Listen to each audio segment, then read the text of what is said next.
April. That's when the final series of Game of Thrones will air, finally allowing us to learn the ending. Will the White Walkers obliterate Westeros entirely? Who will sit on the Iron Throne? Will there even be an Iron Throne, or will it be destroyed in the war? One thing we can safely assume at this point is that dragons will play a key part. Daenerys has 2 of them and the Night King has 1, thanks to the end of the last season. Dragons are intimidating creatures, and will surely be part of the end game, so time to round up what we know about dragons so we can start making predictions as to what's going to happen. 10.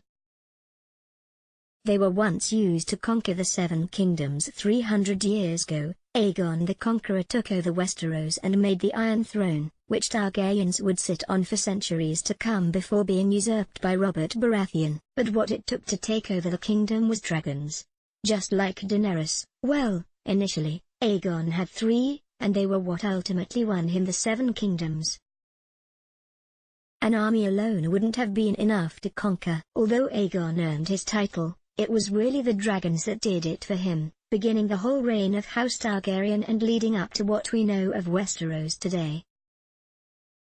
9. And are the best bet of doing so again. When we first meet Daenerys in the series, it's obvious there's going to be something special about her, but we can't quite put our finger on what. She's the younger sister of Viserys and seems fairly meek and unassuming. At her wedding, however, she is gifted 3 dragon eggs, and when they hatch and the tails of 3 dragons spread from Essos to Westeros, everyone is tense when they remember Aegon. This is because dragons are the best bet of conquering the 7 kingdoms again, and everyone knows it. Her 3 dragons may have been reduced to 2, but Daenerys still has a solid chance at the Iron Throne thanks to her babies. 8. They mostly only bond to Targaryens. Targaryens have Valyrian blood, which means dragons bond to them. Most tales of dragons in the history of Westeros bond to Targaryens, and most people to ride the dragons are, again, Targaryens. It's often said that Targaryens are part dragon themselves, due to their somewhat mythical appearance and the fact that they have some dragon-like qualities. Daenerys, for example, lowers herself into a bath of boiling water without flinching and then eventually, even more dramatically, walks into fire and emerges unscathed. It's easy to see why dragons find a bond with this family. 7. But other families with Valyrian blood are in with a chance. It's not just Targaryens who have been known to bond with dragons, even though they're certainly in with the best chance. Other families with Valyrian blood have managed to do so.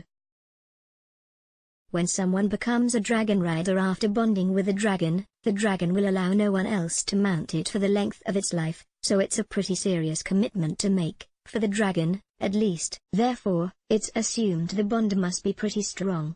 The Valyrian family is another canon family that has been known to ride dragons, as well as some Targaryen bastards.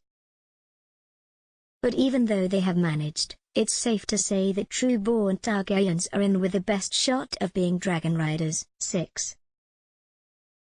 They are difficult for even Targaryens to control. Although being a dragon rider can mean being able to give a dragon orders and use them in war, there's no guarantee that you will always be able to control them. The most prominent example we have is Daenerys.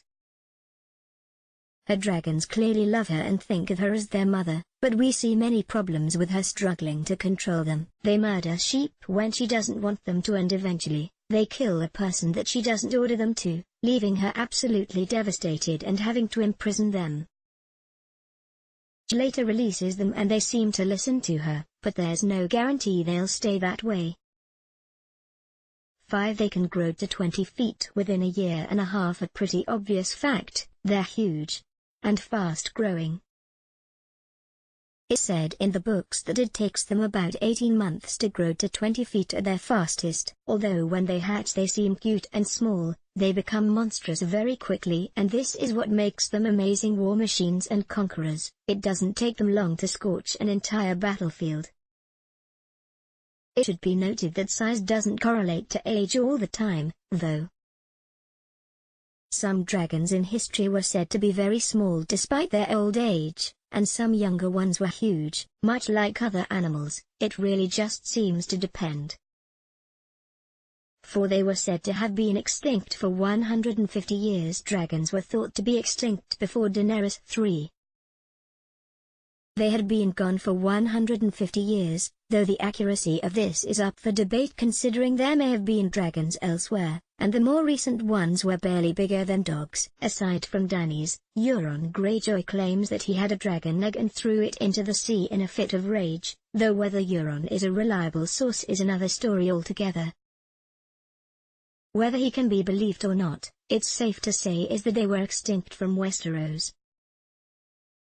3. Their genders and reproduction are up for debate. It seems that a lot of people disagree about how dragons actually work. One of the theories mentioned in the books is that a dragon who lays eggs is female. End of story. This seems like the obvious route to go down, and consistent with most other animals. However, there are disagreements. Maester Aemon says that dragons are as changeable as flame and have no fixed gender, unlike humans and other animals. It's never been confirmed which is true, although Daenerys refers to all her dragons as male. Whether this is just for convenience or whether they're actually male, however, up for debate. 2. They are not impossible for humans to kill, although they might seem invincible. The last season of the show proved that they are not impossible to kill. Bronn took one down and almost killed it. He wounded it severely and, if he had landed another blow, he might have managed to kill the beast entirely. Of course, Jaime didn't give him the chance to land another blow, so we never found out. The Night King is not quite a human, but he did manage to take down a dragon with one hit, which suggests that the right weapon can do so. So Daenerys hasn't won the war against Westeros quite yet. 1. They can become White Walkers. Another thing proven by the last season is that a dragon can become a White Walker, just as a human can. In a heartbreaking scene that made fans want to cry for Daenerys, the Night King killed one of the dragons, and at the very end of Season 7, we saw it pulled back up from the water it died in and rise to become a White Walker. It seems that it works the same way as it does for humans, with the dragon instantly falling under the Night King's command, considering it melted the ice wall that has separated the monsters from Westeros for thousands of years.